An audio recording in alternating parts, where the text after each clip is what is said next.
نئی نئی بس ایجاد ہوئی تھی. تو ایک آدمی تھا تبریز کی طرف کہیں کا، بس دور مشہد سے، اس نے ایک بس خرید لی. تو وہ بیچارہ جو ہے اس کو چلانے لگا کہاں؟ زیارت پر، ٹور کے طور پر. ایک دن خواب میں دیکھا اس نے امام کو، 8ویں امام کو، ہے اب کی آنا نا تو ابراہیم پاکٹ مار کو بھی لیتے آنا، ابراہیم جیب کترے کو بھی لیتے آنا. اس نے کہا یار اس سے کیا مطلب؟ نہیں توجہ کی. دوسرے دن پھر خواب دیکھا، لے کے آنا ابراہیم کو. تیسرے دن پھر لینا. یار یہ 3 دن لگاتار، اس کا مطلب کچھ ہے. اچھا اسلام کا آدمی موجود ہے؟ تو ڈھونڈتے ڈھانٹتے پہنچا، مان لو جہاں اس ٹائپ کے لوگ رہتے وہاں پہنچے. کہ لے ابراہیم کو کیا کہ تم کو مشہد چلنا ہے. دیکھیے گناہگار ہونا عیب ہے، اتنا بڑا عیب نہیں ہے جتنا گناہگار ہو کے اپنے کو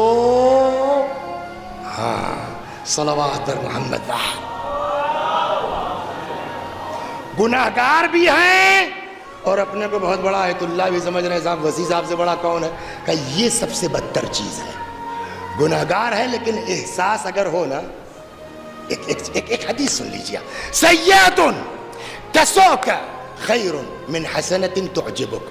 وہ برائی جو تم کو اپنے اندر ذلیل کر دے وہ بہتر ہے اس نیکی سے جو تمہارے اندر گھمنڈ پیدا کر دے. تو برا ہے، گناہگار برا ہے، بٹ وہ زیادہ برا ہے جو گناہگار بھی ہو اور اپنے کو جو ہے وہ سب سے اچھا آدمی بھی سمجھتا ہو. گناہگار اپنے گناہگار سمجھے تو کہیں نہ کہیں اس کو راستہ مل جائے گا. ابراہیم جیب کترا گناہگار تھا مگر اپنے کو بہت اچھا آدمی نہیں سمجھتا تھا، اور یہی شاید سبب ہے کہ اس کو تو کہنے لگا ابراہیم تم کو چلنا ہے ہمارے ساتھ زیارت. یار چھوڑو کیسی بات کرتے ہو، ہاں ہم لوگ مشہد کے لائق نہیں ہیں. مشہد جانے والے لوگ دوسرے ہوتے ہیں، یعنی اپنی گندگی کا اندازہ ہے، اور یہی بہت بڑی چیز ہے. اپنی کثافت کا اندازہ ہونا. بھئی جب ہم کو پتہ ہی نہیں ہے کہ داغ لگا ہے تو دھولیں گے کیوں؟ کثافت کا اندازہ تب آدمی کوشش کرے گا نا. ایک بات. دوسری بات یہ کہ ہمارے پاس پیسے ہی نہیں ہے. یہ دیکھو فلانی بڑھیا کے بٹوا مارا تھا 4 روپیہ ہے. کہ بھئی تم سے پیسہ کس نے مانگا؟ کس نے مانگا تم سے پیسہ؟ کھانا پینا جانا آنا سب میرے ذمہ. اچھا خیریت تو کا تم سے اس سے کیا مطلب؟ چلو. اس نے بھی سوچا یار فری میں زیارت مل رہی کاہے کو چھوڑیں گے، چلو چل پڑے. سنیے راستے میں سنسان بیابان جب آیا آگے دیکھا بیریئر لگا ہے. کیا راہزن رک چڑھ گیا ہے. جس کے پاس جو کچھ ہے نکالو، جان کی خیر چاہتے. اب ڈر کے سب نے جو کچھ جس کے پاس تھا سب نے دے دیا. جاؤ بیریئر ہٹا، چلے گئے. اب وہ بس والا کہتا ہے آ کے جو ہے وہ پیٹرول پمپ پہ رکے، مجھ کو صاحب چیخ مار کے رونے لگا. ابراہیم جیب کترے نے کہا کیا بات ہے، کیوں رو رہے؟ کہلے روئیں نہ یار، کھانا پینا دور کی چیز ہے، اب تو پیٹرول کا بھی پیسہ ڈیزل کا بھی نہیں ہے، اب جنگل بیابان میں کہاں جائیں؟ کہلے اچھا بلاؤ سب کو، کس کا کتنا تھا سب اپنا پیسہ بتائیں، لے جائیں ہم سے.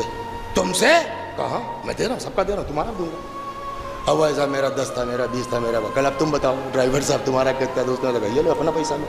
تو بھیا سب کا ہوگا؟ کہنے یہ دیکھو 4 میرا تھا، یہ میرا 4 روپیہ بچا ہوا. تو کہ یہ پیسہ کہاں سے آیا تمہارے پاس؟ کہنے لگے تم لوگ نہیں سمجھے، تم لوگ تو ٹینشن میں تھے کہ لوٹ رہے ہیں، اور میرا پیشہ معلوم ہے تم لوگوں کو کیا ہے. تو وہ جو ہے وہ تم لوگوں سے لوٹ رہا تھا، میں تڑے تھا یہ لوٹ کے رکھتا کہاں ہے. سمجھے آپ؟ کہ جیسے ہی اس نے رکھا میں نے پاکٹ مار دی اس کی. جب اس نے کہا تو ڈرائیور پھر رویا چیخ کے. کہا بے آپ کیا اب تو مل گیا پیسہ؟ کہنا اب سمجھ میں آیا کہ 3 دن لگاتار امام نے کیوں کہا کہ ابراہیم جیب کترے کو لے کے آنا.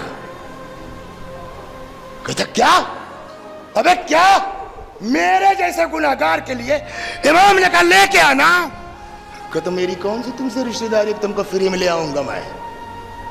چلے گئے، مشہد پہنچ گئے. ہاں قافلہ چلنے لگا. اس نے کہا چلو ابراہیم قافلہ جا رہا. کہا جاؤ تم لوگ خود سے آئے تھے، جاؤ تم لوگ خود سے آئے تھے، مجھ کو میرے مولا نے بلایا ہے. اب ابراہیم وہ ابراہیم نہیں ہے، اب ابراہیم بدل چکا ہے. سمجھ میں آیا آپ کے؟ تو مایوسی کی بھی ضرورت نہیں ہے. میں نے کہا نا گناہ کبیرہ میں شرک کے بعد دوسرے نمبر پہ کیا ہے؟ الیأس من رحمت اللہ، خدا کی رحمت